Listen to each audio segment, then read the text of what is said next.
हम हैं अहले बैत के वकील, और वकील का काम है बाल की खाल निकालना। इसीलिए तो मुनाफिक हमसे परेशान होता है कि हम लोग बाल की खाल निकालते हैं, बारीकी को पकड़ते हैं। आप कहेंगे मौलाना इसमें क्या बारीकी है मेरी जान। एक बात ये बताओ, नबी क्या बना रहे हैं अली को? अपना भाई बना रहे हैं ना। तो तुम पूछो कि मुझे क्या परेशानी है? परेशानी किस बात की है पता है? भाई उसको बनाया जाता है जो पहले से भाई ना हो। नहीं पहुंचे आप लोग? भाई उसको बनाया जाएगा जो पहले से भाई ना हो। अली तो नबी का सगा चचाजाद भाई है। नहीं पहुंचे आप लोग अभी भी? अली और नबी का हसब नसब एक, अली और नबी का खानदान एक, अली और नबी का शजरा एक, अली और नबी का खून एक, अली और नबी का गोश्त एक, अली और नबी की हड्डी एक। नहीं पहुंचा आप अभी तक? सुनिए, जो अली का दादा वही नबी का दादा, और जो नबी का दादा वही अली का दादा। अली के दादा भी अब्दुल मुत्तलिब, नबी के दादा भी अब्दुल मुत्तलिब। जाकर तारीख इस्लाम उठाकर पढ़ो, हजरत अब्दुल मुत्तलिब के 10 बेटे थे। तवज्जो, 10 बेटे थे, मगर उन 10 बेटों में सबके बाप अब्दुल मुत्तलिब थे, मगर मां सबकी अलग अलग थी। मगर अली के बाबा अबू तालिब और नबी के बाबा अब्दुल्ला, ये दोनों वो सगे भाई थे जिनका बाप भी एक था, मां भी एक थी। नारे रिसालत, नारे हैदरी, नारे हैदरी, नारे रिसालत। या रसूलुल्लाह के और जितने चचा थे, हारिस, हमजा, सबके बाबा अब्दुल मुत्तलिब थे, मगर मां सबकी अलग थी। मगर अबू तालिब और अब्दुल्ला यानी नबी के बाबा और अली के बाबा वो सगे भाई जिनका बाप भी एक, मां भी एक है। यानी अली और नबी का ननियाल भी एक, ददियाल भी एक, शजरा भी एक। तो सवाल है कि भाई उसको बनाता खुदा जो पहले से भाई ना हो। अली तो नबी का सगा खूनी भाई है, चचाजाद भाई। तो जो ऑलरेडी भाई है उसको भाई बनाने की जरूरत क्या थी? बताता हूं। हो सकता था बाद में कोई मुनाफिक कहता कि वो रूहानी भाईचारा हो रहा था। अल्लाह के रसूल ने बताया कि देखो अली मेरा जिस्मानी भाई भी है, अली मेरा रूहानी भाई भी है। तो अब वो मुनाफिक ही क्या जो अली की अजमत को हजम कर जाए?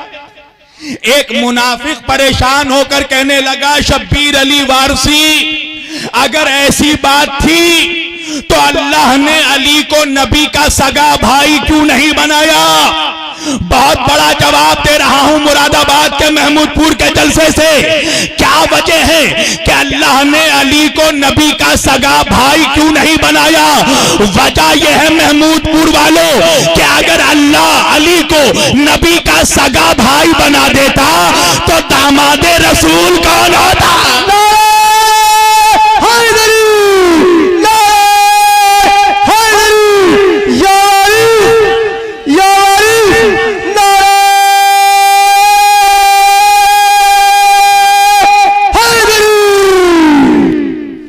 दामादे रसूल कौन होता?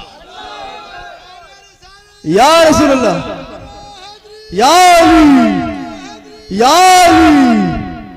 दामादे रसूल कौन होता? नबी की नस्ल किससे चलती? नबी की औलाद कहां से पलती है? जो अली के बेटे हैं वो नबी के बेटे हैं, जो अली की औलाद हैं वो नबी की औलाद है। इसलिए अल्लाह ने सगा भाई नहीं बनाया, क्योंकि दामाद रसूल बनाना था, नस्ल चलानी थी अली के सुल्ब से। तो यह है खास रिश्तेदारी। भाई हम नहीं बनाते, अल्लाह बनाकर भेजता है। तीसरा चौथा रिश्ता, खास रिश्ता क्या है? नवासों का रिश्ता, पोतों का रिश्ता। हम नहीं तय करते हमारे नवासे कौन होंगे, पोते कौन होंगे। जिन्हें अल्लाह बनाकर भेज दे उसे मानना पड़ेगा। अब बात समझ में आई कि आम रिश्तेदारी और खास रिश्तेदारी में फर्क क्या है। अल्लाह ने नबी के आम रिश्तेदारों की मोहब्बत नहीं मांगी, खास रिश्तेदारों की मोहब्बत मांगी है।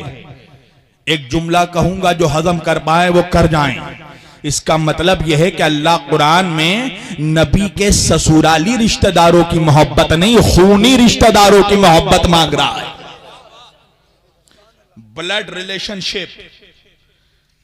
रिलेशनशिप वो रिश्ता होता है जो अल्लाह बनाकर भेजता है, वो हम नहीं तय करते। जिसे खुदा बनाकर भेज दे, औलाद हो, नवासे हो, बेटी हो, बेटा हो, तस्लीम करना पड़ेगा। अल्लाह कह रहा फिल कुर्बा, मेरे हबीब इनसे कहो हमें हमारे खास कराबतदारों की, खास रिश्तेदारों की मोहब्बत चाहिए। अली की रिश्ते, अली की मोहब्बत, फातिमा की मोहब्बत, हसन की मोहब्बत, हुसैन की मोहब्बत। और दलील दूं इसी आयत के लिए, दूसरी आयत से दलील देता हूं। जब ये पांचों चादर में जमा हो गए, मोहम्मद, अली, फातिमा, हसन, हुसैन अलैहिमुस्सलाम अजमईन, ये पांचों चादर में जमा हो गए, एक चादर में। अच्छा, अक्सर तुमसे मुनाफिक पूछता है ना, ये पंजतन कौन है? आज मैं तुम्हें बताता हूं पंजतन कौन है? एक मनहूस ने एतराज किया ना इस शेर पर, बेदम यही तो पांच है मकसूद कायनात है। कहने लगा पांच ही कैसे हो गए? तवज्जो, पांच लोग चादर में जमा हुए। अब सुनो पंजतन कौन है मेरी तरफ। आज के बाद कोई बोले तो जवाब दे देना, कौन है पंजतन? नबी चादर में अकेले आए 1 तन, नबी के साथ हसन आए 2 तन, हसन के साथ हुसैन आए 3 तन, हुसैन के साथ अली आए 4 तन, अली के साथ फातिमा आई 5 तन। बेदम यही तो 5 हैं मकसूद कायनात, खैरुन्निसा हुसैन व हसन मुस्तफा अली। जब ये पांचों चादर में जमा हो गए, अब सुनिएगा इस हदीस की रावी कौन है? हमारी अम्मा जान उम्मुल मोमिनीन ज़ौजाए रसूल जनाबे सैयदा उम्मे सलमा रज़ी अल्लाह ताला अन्हा।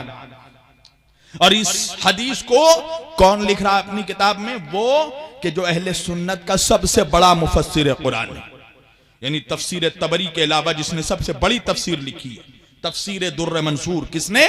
इमाम जलालुद्दीन सुयूती रहमतुल्लाह, अहले सुन्नत का सबसे बड़ा मुफस्सिर, अपनी मुस्तनद तरीन तफसीर में यह वाकया लिख रहे हैं, तफसीर दुर्र मंसूर में, कि जब ये पांचों पंजतन चादर में जमा हो गए तो जनाबे सैयदा उम्मे सलमा उम्मुल मोमिनीन रज़ी अल्लाह ताला अन्हा अल्लाह के रसूल के कमरे में तशरीफ लाई, पंजतन को चादर में देखा, मोहम्मद अली और फातिमा, हसन हुसैन अलैहिस्सलाम, सलाम किया, रसूल ने जवाब सलाम दिया। उसके बाद जनाबे उम्मे सलमा फरमाती हैं कि आका या रसूल अल्लाह, क्या मुझे भी इजाजत है? सुनना, किसी शिया की तफसीर नहीं पढ़ रहा हूं, अहले सुन्नत की तफसीर पढ़ रहा हूं। क्या मुझे भी इजाजत है कि मैं भी आप 5 पंजतन के साथ चादर में शामिल होकर छठी हो जाऊं? आप पांचों के साथ मैं भी चादर में शामिल हो जाऊं? सुन्ना रसूल का जवाब। अल्लाह के रसूल ने फरमाया, है उम्मे सलमा, तुम खैर पर हो, तुम खैर पर हो, मगर पंजतन के साथ चादर में शामिल नहीं हो सकती। अल्लाहु अकबर। यानी नबी की सगी बीवी, एक जुमला कहूंगा, जब नबी की सगी बीवी, सगी जोजा होकर पंजतन के साथ चादर में शामिल होकर छठी ना हो सकी, तो यहां वहां का छटा हुआ मुल्ला पंजतन की बराबरी क्या करेगा? 2-2 टके का इंसान जो ये कह रहा है हम अली जैसे नबी जैसे, कभी आईने में चेहरा देखा है मनहूस? उस नूर का मुकाबला कर रहा है जिसके सदक़े में कायनात को अल्लाह ने खल्क़ किया, जिसके सदक़े में यूसुफ को अल्लाह ने हुस्न दिया है। दिन के उजाले में जिन मनहूसों का चेहरा देखकर उनकी बीवियां डर जाती हैं, वो कह रहा है नबी हम जैसे थे, अली हम जैसे थे। नबी की ज़ौजा पंजतन की बराबरी नहीं कर पाए। अल्लाह के रसूल ने कहा आप खैर पर हैं, उम्मत की मां हैं, उम्मुल मोमिनीन हैं, मगर पंजतन के साथ चादर में शामिल नहीं हो सकते। तवज्जो। तो कौन है ये पंजतन? जब ये पांचों जमा हुए तो जिब्रील कुरान की आयत लेकर उतरे, सूरह अहज़ाब की 33वीं आयत, 33वें सूरे की 33वीं आयत। क्या? इन्नमा युरीदुल्लाहु लियुज़हिबा अन्कुम अर्रिज्सा अहलल बैत व युताहिरकुम तत्हीरा। ए आका अल्लाह बादे दरूदो सलाम ये फरमा रहा है, इन्नमा युरीदुल्लाह, अल्लाह का ये इरादा है, ले युज़हिबा अन्कुम अर्रिज्सा अहलल बैत, कि आपके खास घर वालों अली फातिमा हसन हुसैन के करीब भी अन्कुम अर्रिज्सा, अल्लाह किसी तरह की गंदगी को पहुंचने नहीं देगा। अहले बैत के करीब अल्लाह किसी तरह की निजासत को आने नहीं देगा, गंदगी को आने नहीं देगा। तो मेरा नौजवान मुझसे क्यों पूछता है कि मौलाना 1400 साल से अली का जलसा हो रहा है, 1400 साल से हुसैन का जलसा हो रहा है, सब क्यों नहीं आते? मैं क्या करूं भाई? अल्लाह कुरान में कह रहा है हम गंदगी को अहले बैत के करीब आने नहीं देंगे। नारे तकबीर, नारे तकबीर, नारे रिसालत, नारे हैदर।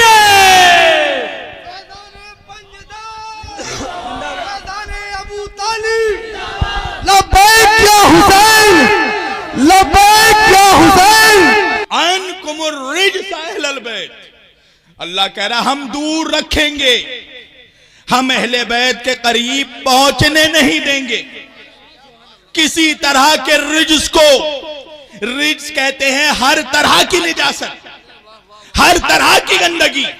अब हमारे भी कुछ मौलवी आके गंदगी को डिफाइन करते हैं, निजासत की किस्म बताते हैं, गुनाह निजासत है, झूठ निजासत है, ये निजासत है, वो निजासत है। मैंने कहा भैया इतना ज्यादा डिफिनेशन बनाने की जरूरत नहीं है। अल्लाह कुरान में बता रहा है जो अहले बैत से दूर है वही निजासत है। अन्कुम अर्रिज्सा अहलल बैत है, जो अहले बैत से दूर नजर आए समझो वही निजासत है। जो अहले बैत से दूर है वही गंदगी है, वही गंदा है? करीब नहीं आ सकती।